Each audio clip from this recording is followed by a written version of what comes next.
j'aimerais, pendant ces petits moments, nous allons encore prier et commander ces moments sous la grâce de Dieu. Que le Saint-Esprit puisse te parler, que ce message puisse pénétrer en toi, que ce message puisse trouver une place de choix dans ton cœur.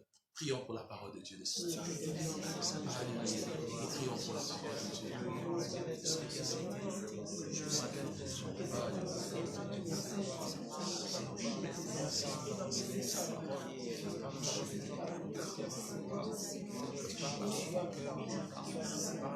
Merci pour ta parole.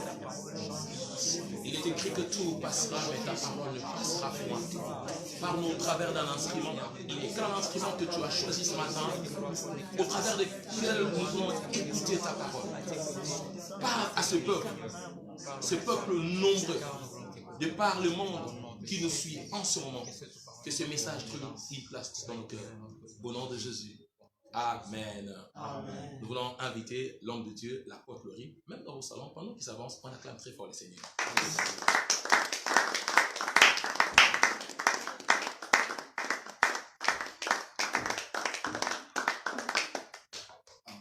Amen. Nous sommes dans la joie, grâce au Seigneur. C'est un grand jour qui est célébré de par le monde, un jour qui nous rappelle un grand événement qui s'est passé sur la terre. Je voudrais que pendant ces quelques moments, nous puissions fermer les yeux, je vais prier.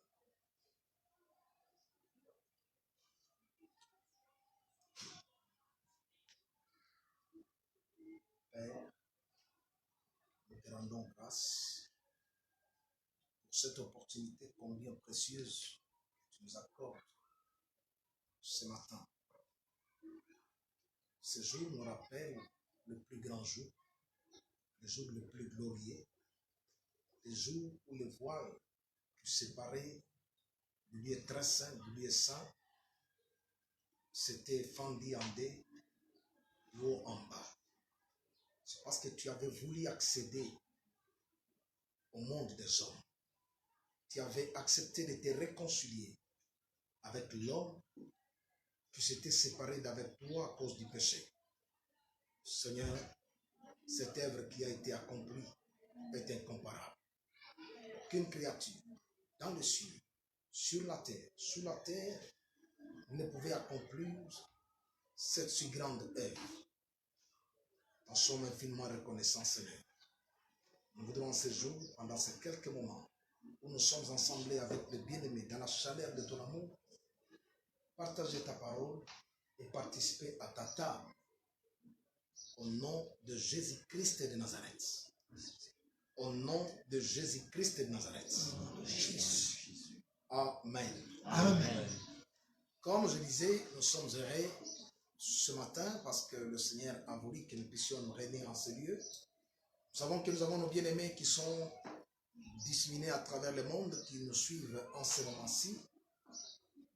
Nous sommes en train de partager avec les instants les plus glorieux, les instants pendant lesquels le Saint-Esprit sera non seulement au milieu de nous qui sommes ici, même là où ils sont assemblés, le Saint-Esprit va, n'est-ce pas, se manifester dans leur vie.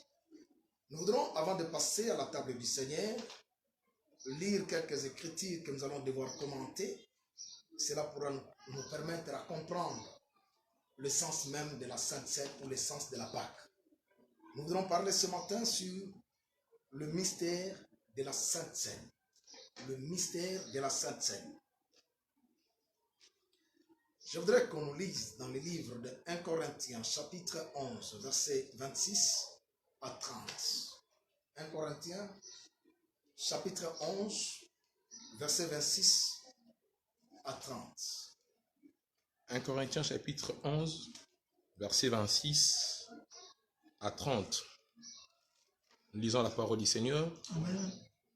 Car toute le fois que vous mangez ces pains et que vous buvez cette coupe, vous annoncez la mort du Seigneur jusqu'à ce qu'il vienne. C'est pourquoi celui qui mangera le pain ou boira la coupe du Seigneur indignement sera coupable envers les corps et les sangs du Seigneur. Que chacun donc s'éprouve soi-même et qu'ainsi il mange du pain et qu'il boive de la coupe. Car celui qui mange et qui boit sans discernement le corps du Seigneur, mange et boit en jugement contre lui-même. C'est pourquoi, le verset 30, c'est pour cela qu'il y a parmi vous d'infirmes et de malades, qu'un grand nombre sont morts. Parole du Seigneur. Amen. Amen. On peut acclamer la parole du Seigneur. Ici, c'est l'apôtre Paul qui était, ou qui jusqu'à aujourd'hui est considéré comme le plus grand apôtre de tous les apôtres que le Seigneur avait appelés dans la Bible. Je ne sais pas s'il y en a des plus grands que lui à notre temps, mais il demeure le plus grand apôtre. Le grand apôtre par rapport au ministère qu'il a exercé sur la terre et par rapport à l'œuvre qu'il a bâtie en relation avec le corps mystique de Jésus qui est son Église. Le mystère de la Sainte Seine. Le mot mystère, c'est un mot qui manque d'explication dans le langage des hommes.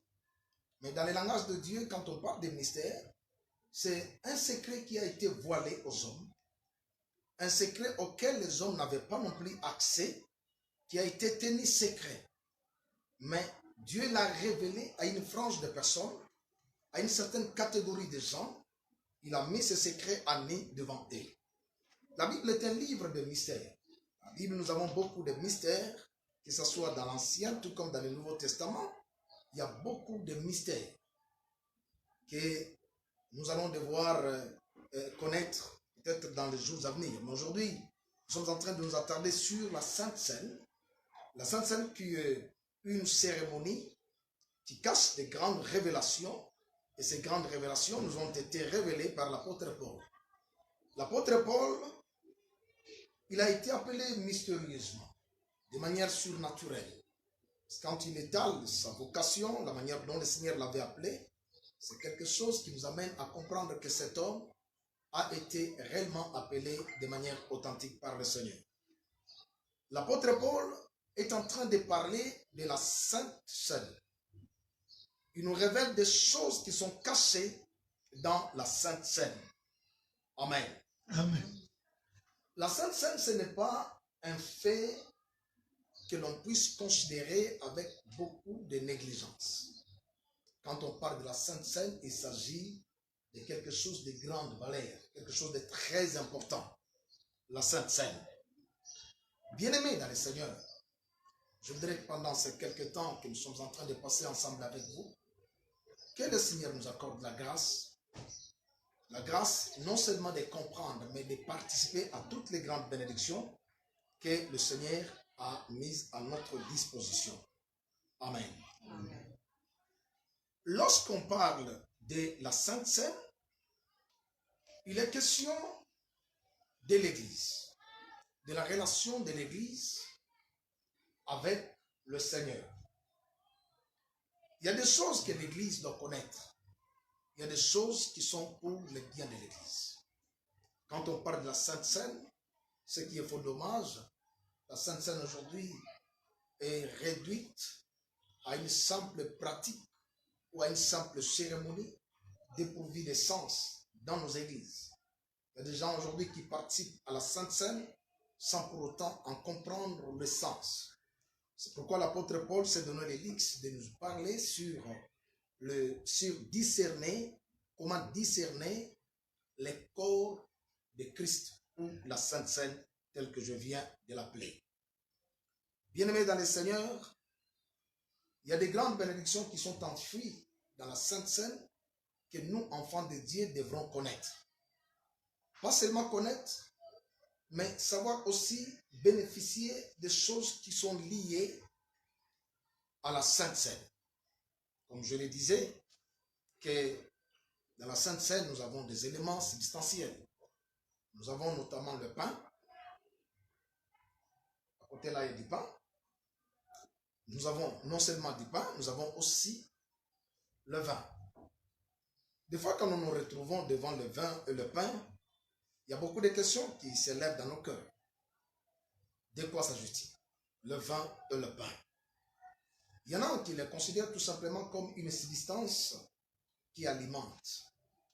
Alors que le vin et le pain que nous partageons lors de la table du Seigneur sont des substances qui cachent des grandes révélations, grandes choses dont le Seigneur voudra à ce que nous puissions connaître.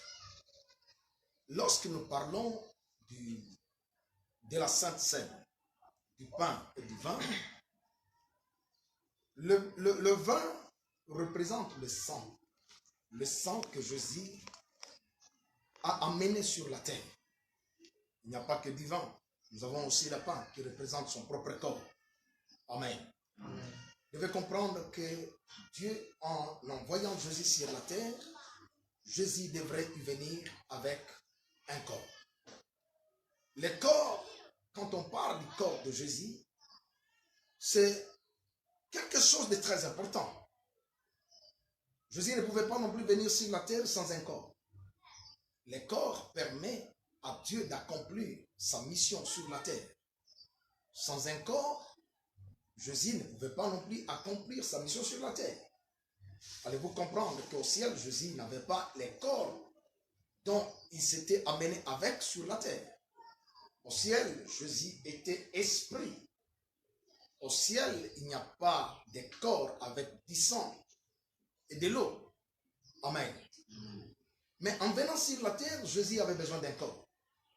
La Bible nous dit que Dieu avait déversé en lui corporellement toute la plénitude de la divinité. Donc Jésus est venu avec un corps. Ce corps qui s'était amené avec était très important pour lui permettre d'accomplir la mission de la rédemption. Dieu avait besoin de racheter l'homme du péché. Comment pouvait-il racheter l'homme du péché? Il y avait plusieurs moyens. Moi, quand je pensais à la rédemption, il y a bien des choses que j'ai compris plus tard. Pourquoi Dieu n'a-t-il pas utilisé d'autres moyens pour sauver l'homme? Vous pouvez les sauver parce qu'il est le souverain maître, celui qui est le créateur. Vous pouvez dire, alors, désormais, à partir d'aujourd'hui, je mets fin au péché, l'homme se retire de l'emprise du diable. Ça pouvait avoir lieu. Mais Dieu passe par une voie que lui-même avait préparée bien avant la fondation du monde. Allez-y comprendre que la rédemption, c'est quelque chose qui a été prévu dans les plans de Dieu, avant même que le monde soit créé.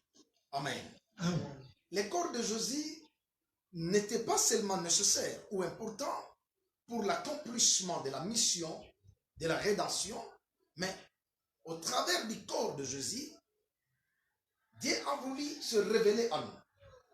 Il a voulu que nous puissions les connaître. Donc sans le corps de Jésus, nous n'allons jamais connaître Dieu. Il aurait fallu que Jésus vienne avec un corps visible, tangible, un corps qui devrait habiter avec nous. C'est ce qu'il est dit dans le livre, dans l'évangile selon Jean, chapitre 1er, du 12e au 14e verset. À tous ceux qui l'ont reçu, la parole a donné le pouvoir de devenir enfants de Dieu, lesquels sont nés, ni de la volonté de la chair, ni du sang, ni de l'homme, mais de Dieu. Et la parole a été faite chair. La parole a été faite chair. Voyez-vous? Ici, quand on parle de la parole, c'est la dimension de l'existence de Dieu. Parce qu'on dit qu'au commencement était la parole, et la parole était avec Dieu, et la parole était Dieu. Là, nous sommes dans la dimension de l'existence de Dieu. Mais lorsqu'on parle de la parole qui prend chair, la parole qui est faite chair, nous sommes dans la dimension de l'ascendance. La parole qui était transcendante, elle descend, elle prend une forme visible, une forme accessible, qui permet aux hommes de s'approcher de Dieu. Donc, au travers du corps de Jésus, non seulement nous avons la rédemption, mais nous avons aussi l'approche de Dieu. Amen. Nous pouvons nous approcher de Dieu sans embâche. Je bénis le Seigneur pour être venu sur la terre avec un corps semblable au nôtre. S'il était venu avec un corps du ciel, je ne sais pas si nous allions accéder. Même comme nous sommes ici, même nos bien-aimés qui nous suivent de partout, si le Seigneur ou un ange du Seigneur apparaît au milieu d'eux, je pense que tous se trouveraient par terre. Amen. Amen. Mais le Seigneur est venu avec un corps semblable au nôtre pour que nous puissions accéder à ce qui était caché en lui, notamment la plénitude de la divinité. Qu'il soit béni. Amen. Et nous allons comprendre maintenant quelles sont les grandes bénédictions qui sont enfouies dans la table du Seigneur, dans la participation à la table du Seigneur. Il y a bien des bénédictions dont nous, chrétiens, devons connaître. Non seulement connaître, mais devons aussi être bénéficiaires. Amen. Amen. Lorsque nous parlons du corps de Jésus, allez-y comprendre que le corps de Jésus, qui est l'une des substances qui participent à la Sainte Seine, le corps de Jésus a servi à Dieu de nous délivrer de l'emprise de Satan, de mettre fin à toute sémence de maladie, à toute sémence de la mort que le diable avait enfoui dans nos corps mortels. Amen. Amen. Je voudrais qu'on me lise dans Ésaïe chapitre 53, versets 4 à 5. Verset 4 à 5. Ésaïe 53, verset 4 à 5.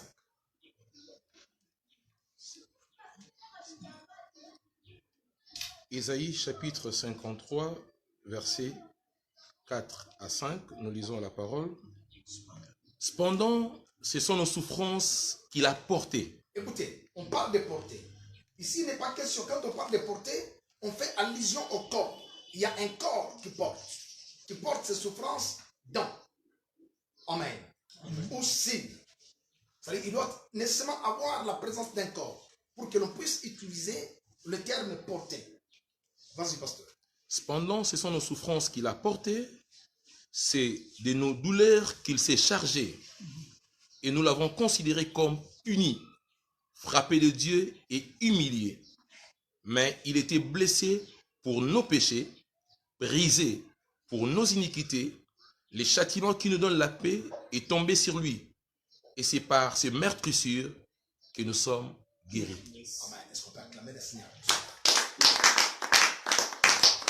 L'apôtre Paul sous-entend que dans l'église du Seigneur, il ne doit pas y avoir des malades. Amen. Parce que le Seigneur est venu avec un corps qui a fini avec les maladies. Et si aujourd'hui, dans nos églises, il y a encore des malades, des personnes qui sont malades, des personnes qui souffrent dans leur corps, c'est-à-dire ils n'ont pas encore compris le mystère de la Sainte Seine. Amen. Amen. Jésus est venu avec un corps pour mettre fin à l'emprise de la maladie dans notre vie. La Bible nous dit qu'il a été brisé, son corps a été brisé à cause de nos maladies, à cause de notre souffrance. Amen. Il s'est chargé de notre souffrance. Il a pris notre souffrance dans son corps.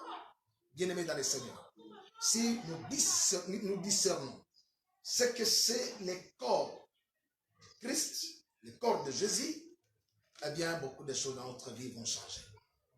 Des maladies seront brisées. Amen. Amen. Le corps de Jésus a pourvu à tous les malaises que nous pouvons ressentir dans nos corps.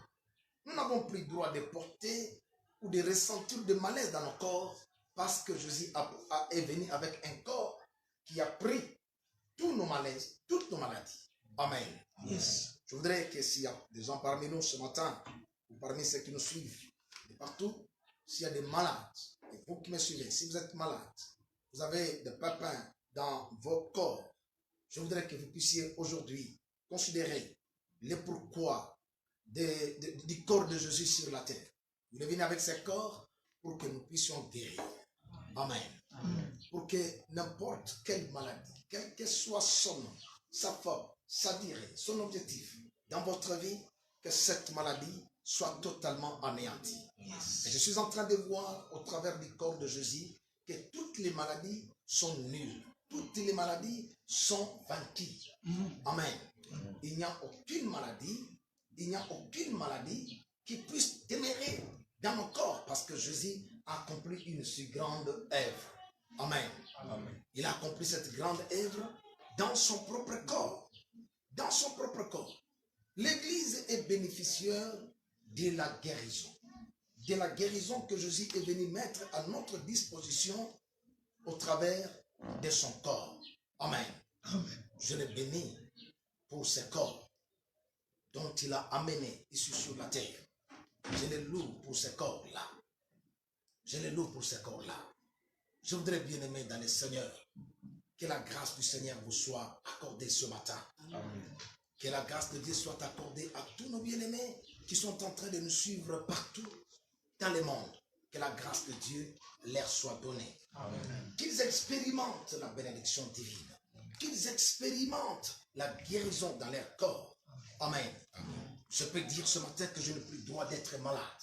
Je n'ai plus le droit de porter la sémence des maladies dans mon corps. Parce que Jésus est venu avec un corps dans lequel il avait pris toutes mes maladies, toutes mes infirmités. Alléluia. Amen. Que l'Église comprenne cela. Lorsque nous voyons dans nos églises que nous continuons à garder des personnes malades, nous continuons à leur donner des conseils, comme si nous étions des médecins qui sont en train de leur donner des doses d'anesthésie.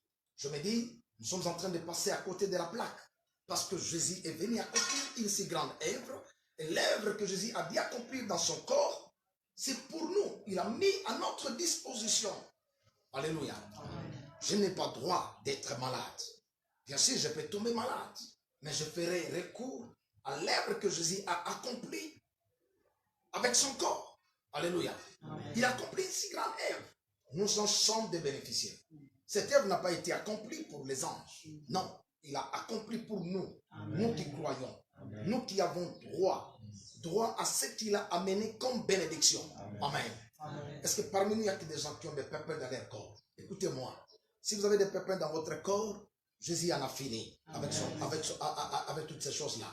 Dans son corps, Jésus avait rassemblé toutes les maladies, même coronavirus, s'était retrouvé dans le corps de Jésus. Amen. Il a brisé la puissance de la maladie. Amen. Il a anéanti la sémence de la maladie.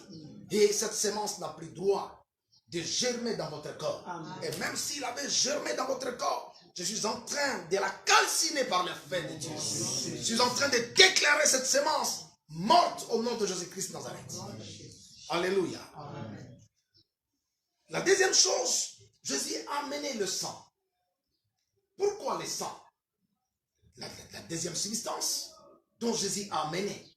Vous savez, aujourd'hui nous avons dans nos églises des personnes qui sont ancrées par les sentiments de culpabilité, qui marchent avec ces sentiments de culpabilité, qui prient avec ces sentiments de culpabilité. Parce que dans nos églises, nous ne comprenons pas la notion de la rédemption que Jésus est venu accomplir avec son corps et son sang. Le sang de Jésus a été répandu. Ésaïe dit, il a été blessé. Pour que l'on remarque qu'il y a une blessure, il faut d'abord que le sang coule. Alléluia. Yes. Le sang coule. Quand il y a une blessure, le sang doit obligatoirement couler. Et la Bible déclare, il a été blessé. Il a été blessé pourquoi? Pour que nous puissions recevoir le pardon de tous nos péchés. Amen. Amen. Dieu est celui qui pardonne tous nos péchés. Yes. Il n'y a pas de péché si grand que Dieu ne puisse pardonner. Tous les péchés sont pardonnables devant le Seigneur. Amen. Pourquoi je dis tous les péchés sont pardonnables? Parce que le sang de Jésus a des vertus incontournables, des vertus par lesquelles les péchés est effacé totalement sans laisser même des indices. Amen. Alléluia. Amen. Si votre conscience est surchargée ce matin, vous vous culpabilisez pour certaines choses que vous avez accomplies, que vous avez faites dans votre vie, je suis en train de vous conduire maintenant vers le sang de l'agneau. Ça, c'est le plus grand remède. Le plus grand remède qui puisse mettre fin au mal que le diable a inoculé en nous. Alléluia. Amen. Le sang de l'agneau. Bien-aimés dans le Seigneur, vous êtes pardonnés.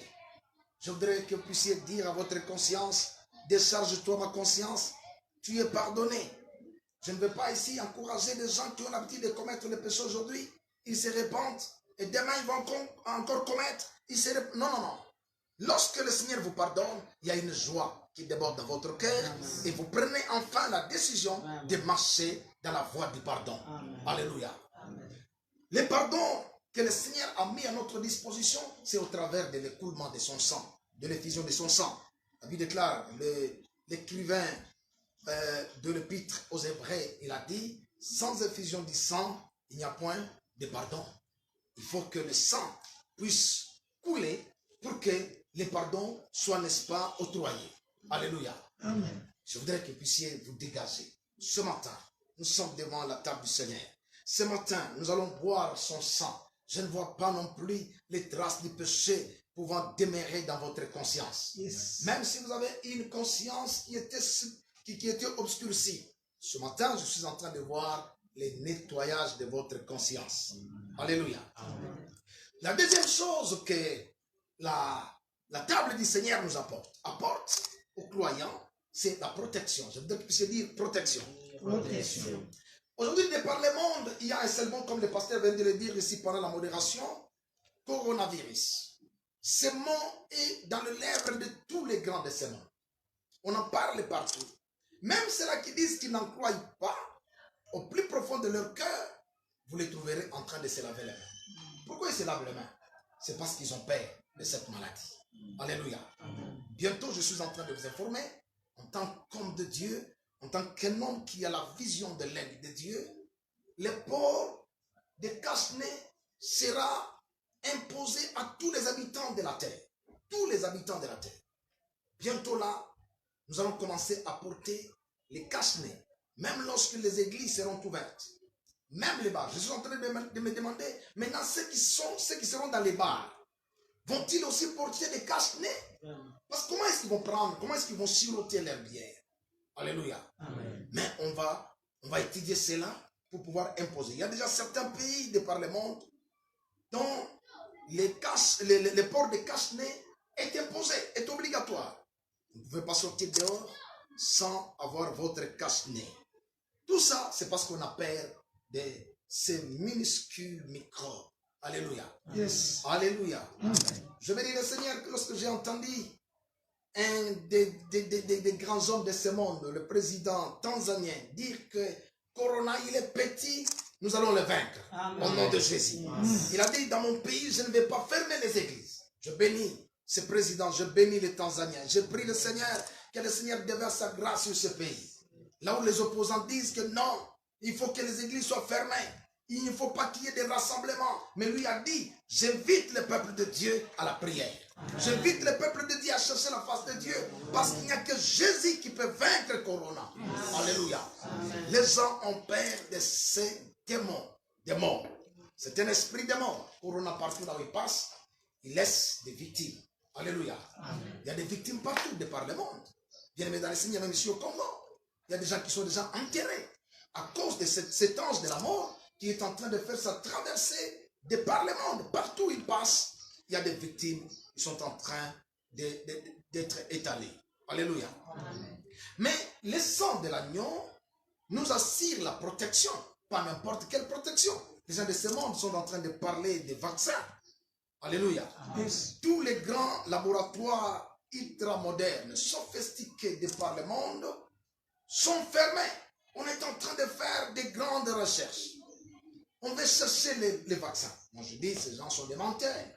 Parce que lorsqu'on développe un virus dans un laboratoire, de l'autre côté, on est en train de développer aussi son antidote. Amen. Ils veulent nous faire croire qu'ils sont en train de chercher les vaccins. Alors que ce sont eux qui ont créé les virus. Nous n'avons pas peur de ces virus. Amen. Nous n'avons pas peur de cet esprit de mort qui se cache derrière le mot coronavirus. Le mot corona signifie quoi? Couronne. C'est le couronnement de Satan. Alléluia. Amen. Qui est en train de terrasser, de terroriser les gens. Qui terrorise toutes les institutions de tous les gouvernements, de tous les pays de par le monde. Aujourd'hui, lorsqu'on parle de corona, tout le monde se regarde, il regarde autour de lui. Il ne voit rien, il voit son semblable, il se dit, c'est lui qui doit en être le porteur. Alors que lorsqu'on parle de corona, je voudrais vous amener dans la dimension spirituelle. Il est bien question de l'esprit des morts. Alléluia. Vous n'avez pas non plus à avoir peur. Nous avons une super protection. Alléluia. Le diable le sait très bien. S'il y a quelque chose qui fait trépigner le diable, c'est notre protection. Amen. Il peut gronder, il peut tout faire. Je vous dis que le diable n'aura jamais accès à votre vie. Amen. Il n'aura jamais accès à votre maison. Amen. Il n'aura jamais accès à vos biens. Amen. Du temps de Job, il fallait que le diable demande la permission à Dieu pour qu'il touche à ce qui appartenait à Job. Parce que la main invisible de Dieu, la main de celui qui protège, la main de celui qui ne dort pas, qui ne somnole pas, était sur sort. Alléluia. Yes. Est-ce qu'il y a quelqu'un qui croit ce matin qu'il est surprotégé? Yes. Si vous croyez, je voudrais que vous puissiez tout simplement dire Alléluia. Alléluia. Bien-aimés dans le Seigneur, le sang de Jésus a été représenté en Égypte. Lors de la sortie du peuple israélite de l'Égypte, Dieu avait donné la dernière recommandation. Vous savez, il y a eu beaucoup de plaies en Égypte, mais la dernière était, l'ange de la mort devrait traverser tout le pays pour faire des victimes dans les camps des Égyptiens. Mais le peuple israélite était en Égypte, confondu avec tous les autres Égyptiens. Alléluia. Amen. Et si Dieu dit à Moïse, tu diras à mon peuple, il va, n'est-ce pas, mettre sur le linteau du sang. Il doit appliquer le sang sur le linteau de la porte. Alléluia. Amen. Alléluia. Yes. Et lorsque l'ange de l'éternel, l'ange de la mort, allait descendre, cet ange devrait choisir un endroit. Il ne devrait pas non plus entrer dans n'importe quel endroit. Il devrait choisir un endroit. Et l'endroit que l'ange devrait choisir, plutôt l'endroit que cet esprit de mort devrait choisir, c'était un endroit où il n'y avait pas du sang. Alléluia. Yes. Est-ce qu'il y a quelqu'un qui ce matin, qui se joue quoi? Être couvert par le sang de l'agneau. Yes. Si vous croyez être couvert par le sang de l'agneau, mais pourquoi avez-vous peur des corona? Au sortir de ces lieux, vous allez commencer à trembler. Vous allez commencer à jeter des yeux ci et là, parce que vous dites, je ne sais pas d'où peut provenir cet esprit de corona. Je suis en train de vous dire ce matin, je vous parle de la part de Dieu. Je vous rassure que vous êtes sous la haute protection divine. Amen. Exode chapitre 12, verset 13. Exode 12, 13.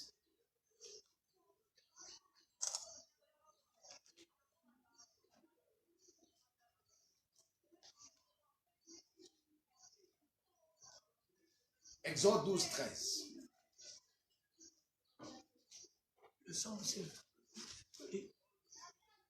Le sang vous servira de signe sur les maisons où vous serez. Le sang vous servira de signe. Le sang. Là, nous sommes dans l'Ancien Testament. Alléluia. Amen. Nous sommes dans l'Ancien Testament. Nous ne sommes pas dans la réalité. Nous sommes dans l'ombre. On nous parle déjà du sang. Je vous ai parlé ici de mystères. Alléluia. Vous savez, même dans l'Ancien Testament, nous avons des mystères. Nous sommes dans l'Ancien Testament où l'on parle. Nous sommes en Égypte. On est en train de parler du sang en Égypte. Que le sang va servir au peuple israélite des signes. Alléluia. Amen. Vas-y, prophète. Je verrai le sang et je passerai par-dessus vous. Je verrai le sang. Qui est en train de parler? Et il n'y aura point de plaie qui vous détruise. Qui est en train de parler? Je verrai le sang et je passerai par-dessus vous. Qui est en train de parler? L'Éternel Dieu. Non! Dieu ne détruit pas son peuple. Amen. Dieu ne détruit pas son peuple. Celui qui est en train de parler ici, je vais d'abord quitter le verset. Alors, et il n'y aura point de plaie qui vous détruise quand je frapperai le pays d'Égypte. Amen. Amen. Écoutez maintenant. Bien-aimés dans le Seigneur, vous devez savoir que tout ce qui se fait dans la vie d'un enfant de Dieu est connu et permis de Dieu. Il n'y a rien qui puisse se faire dans la vie d'un enfant de Dieu, dans la vie d'un croyant, sans que cela ne soit connu de Dieu et sans que cela ne soit permis par lui. Amen. Amen. Et c'est pourquoi vous devez être d'abord tranquille dans votre vie. Quelles que soient les conditions, la situation que vous traversez dans votre vie, soyez tranquille. Il ne faut pas rechigner. Alléluia. Yes. Alléluia. Il ne faut pas non plus rechigner, il ne faut pas non plus trépigner. Dire que l'Éternel m'a abandonné. Pourquoi je me retrouve dans de pareilles situations? Écoutez-moi très bien. Les enfants d'Israël qui étaient en Égypte, avant leur sortie, Dieu dit, je verrai le sang et je passerai par-dessus. Mais si vous descendez, vous allez voir qu'il est question d'un ange. L'ange qu'on appelle l'ange de la mort. Alléluia. Amen. Or, le Seigneur ne s'est jamais présenté comme l'ange de la mort. Il n'a jamais été l'ange de la mort. Le Seigneur, il utilise des fois les diables et les démons comme étant ses serviteurs. Alléluia. Je vais vous choquer, je vais choquer aussi à tous ceux qui me suivent de partout. Des fois, les diables, ils portent le veston des serviteurs de Dieu. Dieu peut se servir du diable. Il fait partie de son armée. Quand on appelle Dieu l'éternel des armées, c'est-à-dire Dieu est capable d'utiliser les spirituels qu'il aime ou qu'il ne l'aime pas. Dieu est capable de l'utiliser. Il est capable d'utiliser ses enfants qui sont sur la terre et même ceux qui ne l'aiment pas sur la terre. Il est capable d'utiliser la nature. Il est capable d'utiliser n'importe quelle création et l'enrôler dans son armée. Alléluia. Yes. Alléluia. Amen. On n'avait pas non plus lu l'histoire des enfants d'Israël qui firent du temps plutôt de Noé. Le peuple du temps de Noé a été tué par les déluges, par l'eau. Amen. Amen. Il n'y avait pas non plus d'armes, il n'y avait pas de missiles. L'eau qui descendait du ciel et qui sortait de la terre. Amen. Dieu a envoyé le feu sur Sodome et Gomorrhe. Sur Sodome et Gomorrhe. Il a tué l'armée de Pharaon dans les eaux, dans la mer Rouge. Alléluia. Amen. C'est la mer qui a combattu contre l'armée la plus redoutable de l'époque. L'armée de Pharaon. Amen. Amen. Alléluia. Yes. Bien-aimés dans le Seigneur, l'ange de la mort est en train de parcourir le monde aujourd'hui. Cet ange a terrassé les habitants de la terre. Les églises fermées. Les stades fermés. Les écoles fermées. Les universités fermées. Les assemblées ne fonctionnent plus. Les gouvernements fonctionnent de manière fantomatique. Amen. Pourquoi? Parce qu'il y a un ange de la mort qui est en train de circuler. Je vis le président français, le président Macron, mais je dis, ça alors, il est en train dans un hôpital avec un cache-nez et des gants. Mais il a perdu quoi? Il a perdu quoi? Lui qui est président d'une superpuissance dans le monde, il a perdu quoi? J'ai vu Poutine, le président de la Russie, en scaphandre. Il a perdu quoi de Corona? Mais je dis, mais il a des missiles, il a des armes qui n'ont jamais été utilisées. Il a perdu quoi? Alléluia. Amen. Alléluia. Yes. Mais le Seigneur dit, pour vous, pour les croyants, le sang. Alléluia. Yes. Vous avez besoin du sang. Écoutez, le diable peut grogner. Le diable peut graisser les dents. Le diable peut rôder tout autour de vous. Il y a une chose qu'il ne fera jamais. C'est s'approcher de vous. À cause du sang de l'agneau. Il ne va pas s'approcher de votre maison. Parce que le sang est appliqué et sur les linteaux et sur les poteaux de la porte. Alléluia. Amen. Il a dit, vous appliquerez le sang et lorsque l'ange de la mort va venir, il verra le sang et il passera par-dessus. Votre vie est inaccessible au diable. Alléluia. Inaccessible à la mort. Laissez ceux qui tombent de Corona tomber de Corona. Il a dit, 1000 tomberont à tes côtés, 10 000 à ta droite, et toi tu ne seras jamais conscient. Alléluia. Laissez-les tomber parce que c'est le temps de leur jugement. Le temps de leur jugement. Si nous prions pour que Corona puisse partir, oui, il est en train déjà de partir. Je l'ai dit, que d'ici le mois de mai, beaucoup de pays vont se déconfiner. Beaucoup de pays vont sortir des confinements. Alléluia. Amen. Et au mois de juin, vous allez voir que le monde va commencer à fonctionner à pas de tortilles et les institutions qui étaient fermées vont se remettre au travail. Amen. Amen. Les sociétés qui ne fonctionnaient plus vont commencer à fonctionner. Sous condition de port, de cash. Vous en avez ici? Qui a son cache-nez? Non. Amen. Je ne suis pas non plus un agent de l'OMS ici pour vous dire ce matin, écoutez, bien-aimés, lavez-vous les mains, faites ceci, faites cela. Ici, moi, je prêche la parole. Nous sommes surprotégés. Alléluia. Yes. Nous sommes surprotégés. Ce qui se fait à notre temps est petit par rapport à ce que les enfants d'Israël avaient vu en Égypte. Alléluia. Amen. Vous savez, le jour que Dieu a envoyé l'ange de la mort en Israël, Dieu lui-même a envoyé un ange pour tuer les habitants d'Israël. La Bible déclare ce jour-là, dans moins d'une semaine, 70 000 personnes étaient mortes. Alléluia. Amen. Alléluia. Yes. 70 000 personnes décédées, massacrées.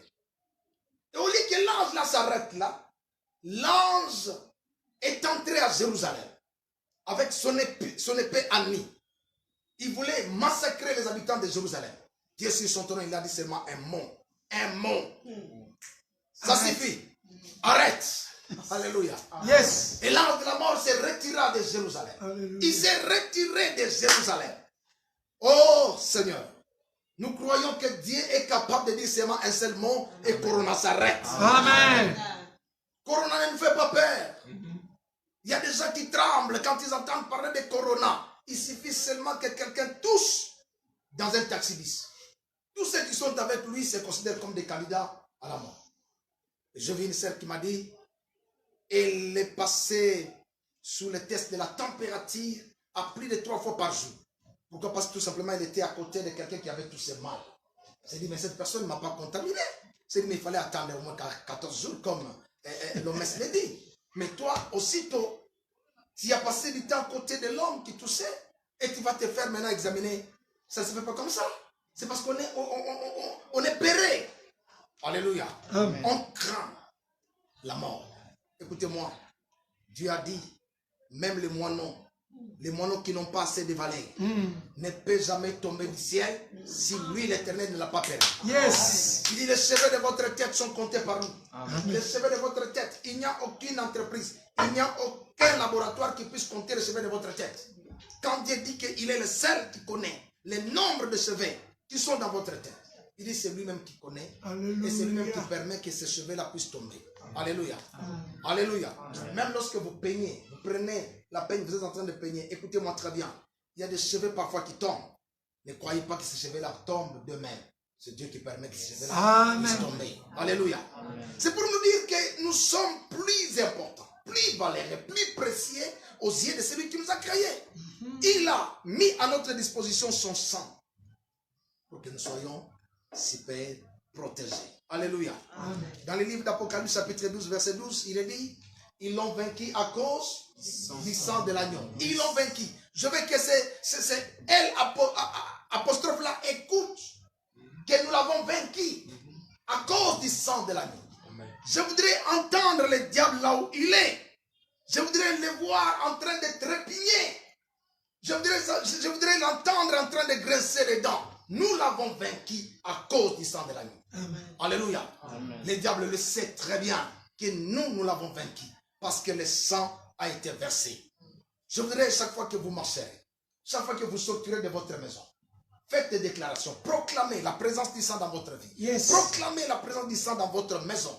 Proclamez la présence du sang sur les habitants de votre maison, sur vos biens. Il y en a qui ont jeté leurs biens, soi-disant que leurs biens ont été contaminés par Corona.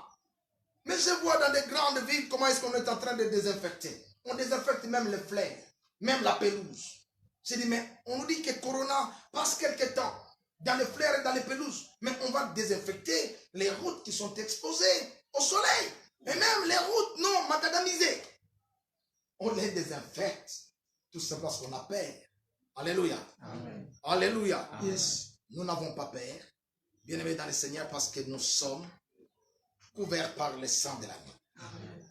La troisième chose que nous devons discerner à travers la table du Seigneur, on parle de 4 choses. Le corps de Jésus représente l'Église. Vous devez savoir que le corps de Jésus représente l'Église. L'Église sur la terre, les croyants qui sont éparpillés dans le monde, représentent le corps de Jésus. Alléluia. Et lorsque nous parlons de la table du Seigneur, cette table du Seigneur nous révèle cette vérité, que nous sommes sur la terre, vivant avec nos bien-aimés, avec qui nous formons le corps de Jésus. Alléluia. Pendant que nous sommes ici, il y en a qui nous suivent par des réseaux sociaux, d'autres qui nous suivront par les YouTube. Alléluia. Amen. Alléluia. Yes. Nous sommes liés à eux. Bien-aimés dans le Seigneur, nous devons savoir que si réellement nous nous approchons de la table du Seigneur pour pouvoir communier, parce que lorsqu'on parle toujours de la table du Seigneur, nous voyons la communion qui existe entre les croyants et le Seigneur. Amen. Mais vous devez savoir que par-dessus cette communion-là, il y a une autre communion entre les frères. Alléluia. C'est pour vous dire qu'il y a des liens, il y a des devoirs. Lorsque nous nous approchons de la table du Seigneur, il y a une révélation qui doit monter dans notre tête. L'amour mutuel. Alléluia. Amen. Le Seigneur a dit, aimez-vous les uns les autres. Lorsque nous participons à une même table, vous savez, David a dit, il dresse une table en face de mes adversaires et il veut induire ma tête. Il veut induire ma tête. C'est-à-dire, le Seigneur dresse une table, invite David à la table. Alléluia. Ça nous amène à comprendre qu'il y a l'amour. Il y a d'abord l'amour. On ne peut pas non plus inviter quelqu'un à sa table si on ne l'aime pas. Il vous est déjà arrivé à inviter quelqu'un à votre table? Est-ce que vous pouvez inviter votre ennemi à votre table? Non. Alléluia. Alléluia. Amen. Le Seigneur dresse une table. Cela montre qu'il est en communion avec nous. Il nous aime et nous l'aimons.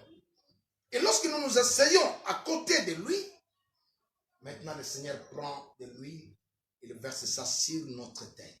Amen. Amen. Et l'ennemi est en train de regarder, l'adversaire est en train de regarder. Il dit là, je ne vais pas m'approcher parce qu'il y a un lien d'amour.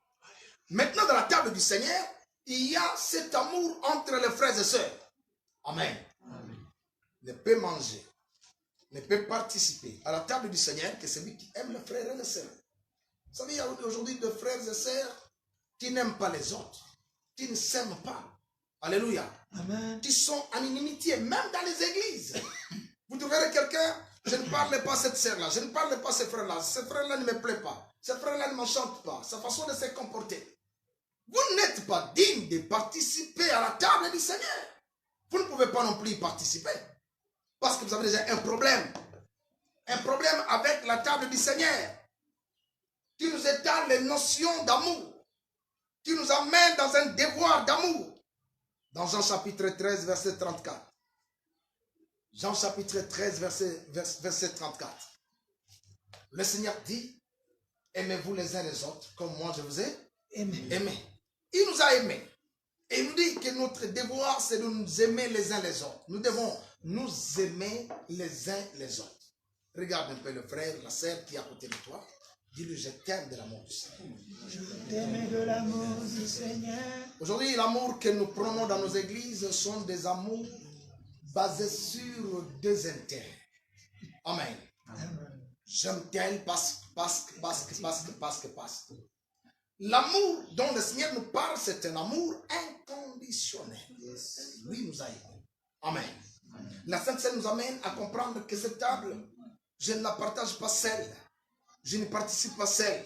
C'est la table du Seigneur. J'y participe avec d'autres frères et sœurs qui composent avec moi le corps du Seigneur. Amen. Le deuxième devoir, lorsque on s'approche de la table du Seigneur, c'est le devoir de redevabilité. Amen. Nous devons savoir que nous sommes des dépendants des uns des autres. Vous ne pouvez pas non plus vivre en solitude. La vie chrétienne ne se vit jamais en solitude.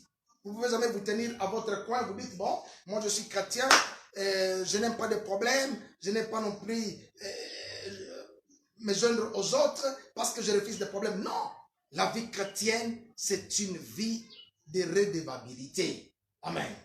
Vous êtes redevable. C'est pourquoi dans votre conduite de tous les jours, vous devez savoir que vous ne vivez pas pour vous-même. Vous vivez aussi pour des frères et sœurs qui sont tout autour de vous. Des frères et sœurs qui vous regardent. Alléluia. Amen. Alléluia. Amen. Vous ne pouvez pas vivre de manière indépendante. Combien de gens vivent de manière indépendante? Vous ne devez pas vivre de manière indépendante. Vous ne devez pas vous comporter de manière indépendante. Quand vous faites quelque chose, posez-vous d'abord la question, ce que je suis en train de faire, est-ce que ça peut édifier mon frère ou ma soeur qui puisse me rencontrer, qui peut me rencontrer? Amen. Est-ce que ce que je suis en train de dire ici, ça peut édifier un frère ou une soeur qui peut l'entendre de ma bouche? Nous faisons des choses de manière personnelle. Et ça, c'est l'égocentrisme, l'égoïsme. Alléluia. La table du Seigneur nous amène à bannir cela. Nous sommes redevables. Dans votre habillement, vous êtes redevables. Vous devez savoir que la manière dont je m'habille, je ne dois pas non plus scandaliser mes frères et sœurs. Alléluia. Amen. Quand ils me verront, qu'ils ne soient pas scandalisés. Bien-aimé dans le Seigneur, je viens un pasteur qui prend de la bière dans un bar. Et certaines personnes qui les connaissaient sont passées par là. Ils l'ont appelé au téléphone par un numéro anonyme pour lui faire des remarques. Et le pasteur s'est mis debout et dit, c'est ma vie. Je suis en train de mener ma vie comme je l'entends. Personne ne peut me donner des ordres. Non! Un ignorant, il ne comprend rien. Lorsque nous qui participons à la table du Seigneur, nous nous tenons là, nous savons que nous avons des comptes à rendre aux autres. Tout comme les autres ont des comptes à rendre à nous. Alléluia. Amen. Alléluia. Yes. C'est pourquoi vous devez veiller. Veillez dans votre façon de vivre. Veillez dans votre façon de marcher pour que vous ne puissiez pas être en scandale envers les frères et sœurs. Vivez de manière à ce que vous soyez en bénédiction pour ceux qui aiment le Seigneur. Alléluia. Amen. Alléluia. Amen. Je voudrais m'arrêter là ce matin, bien-aimés dans le Seigneur. Et je pense que ce message vous a amené à comprendre comment discerner les corps et le sang de Jésus-Christ. Amen. Amen. Parce que si vous en mangez sans discernement, sachez-le, vous êtes livrés à un jugement. L'apôtre dit, c'est pourquoi dans nos églises, nous avons aujourd'hui des gens qui sont malades. Des gens qui sont des infirmes. Des gens qui sont malades. Des maladies incurables. Amen. Amen. Ne croyez pas que lorsqu'un enfant de Dieu tombe malade, le Seigneur sur son trône, il est satisfait. Non, il s'est dit, mais non, pourquoi il continue à porter la maladie? J'ai déjà fini avec la maladie au travers de mon corps. Et lui continue à être malade. Lorsque vous continuez à vivre dans la vie du péché, le Seigneur lui se pose des questions. Mais pourquoi il continue avec ses liens? Je l'ai déjà délivré de cette emprise. Il ne doit plus y demeurer. Alléluia. Amen. Que Dieu soit béni. Nous nous levons pour lui rendre des actions de grâce. Partout là où vous êtes, levez-vous ensemble avec nous. Nous allons lui rendre des actions de grâce. Fermons nos yeux, levons nos mains vers le ciel. Rendons-lui des actions de grâce pour ces bénédictions qu'il nous apporte au travers de la Sainte Seine. Rendons-lui des actions de grâce pour tout ce qu'il a mis à notre disposition comme bienfait au travers de la table du Seigneur. Remercions le Seigneur.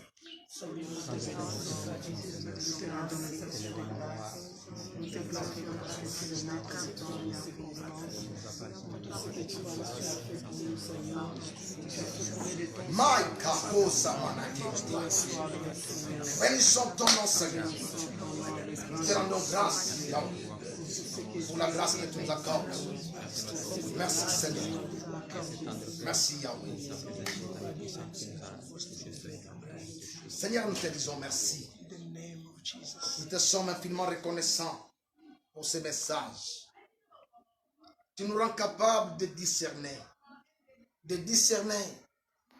la table du Seigneur. Tu ne veux pas non plus que nous puissions nous y approcher comme des insensés. Car tu n'aimes pas des insensés. Tu le hais, tu le détestes. Ce matin, tu nous as instruits, Seigneur. Donne-nous d'avoir accès à toutes les bénédictions que tu as mises à notre disposition à travers la table du Seigneur. Nous voudrons y participer ce matin, Seigneur. Bénis mes frères et sœurs ici présents. Bénis tous ceux qui nous suivent de partout. Bénis-les, Seigneur. Bénis même ceux qui nous suivront après. Bénis-les. Que ta grâce soit sur eux. Au nom de Jésus. Amen. Amen. Veuillez vous asseoir, que Dieu vous bénisse. Merci. Nous demandons maintenant à tous nos bien-aimés qui sont en train de nous suivre au travers des réseaux sociaux, là vous êtes. Si vous avez apprêté votre vin, votre pain, je voudrais que vous puissiez les approcher de vous parce que nous voudrons maintenant passer à la bénédiction.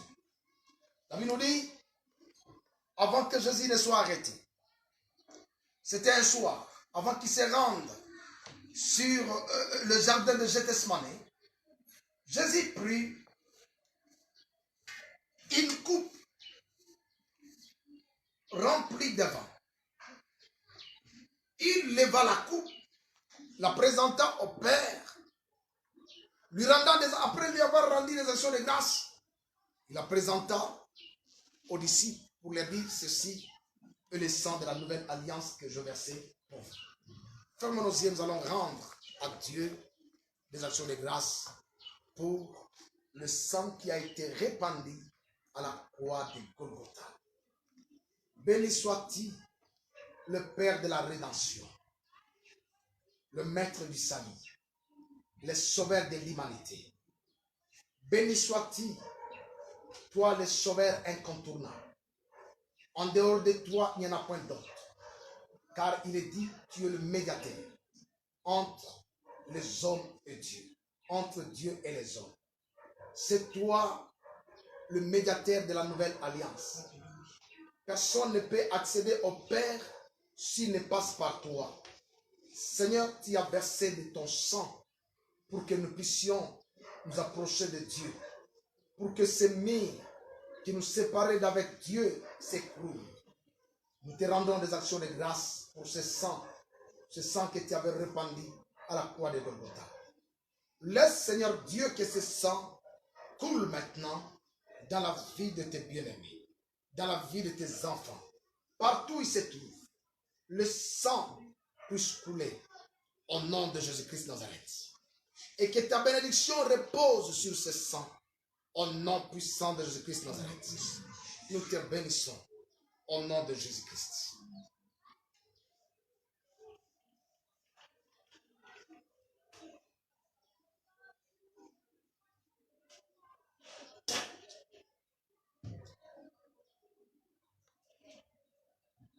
La Bible dit, après avoir rendu à Dieu des actions de grâce pour le sang qui a été répandu, il prit le pain.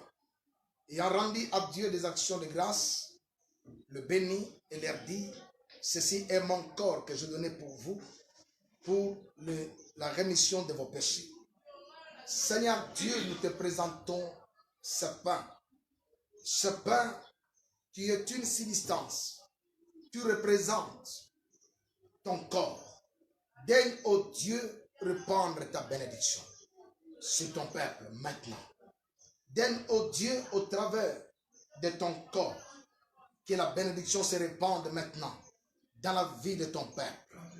Que ceux qui sont malades, en participant à ta table, puissent recevoir la guérison. Que la guérison entre dans leur corps. Même ceux qui sont partout dans le monde, en ce moment, avec leur pain levé, nous sommes unis ensemble avec eux. Laisse que ta puissance descende sur eux. Laisse, Seigneur Dieu, qu'ils puissent expérimenter de bénédictions qui sont enfouies au Père Céleste dans ton corps. Au nom puissant de Jésus-Christ Nazareth. Au nom de Jésus.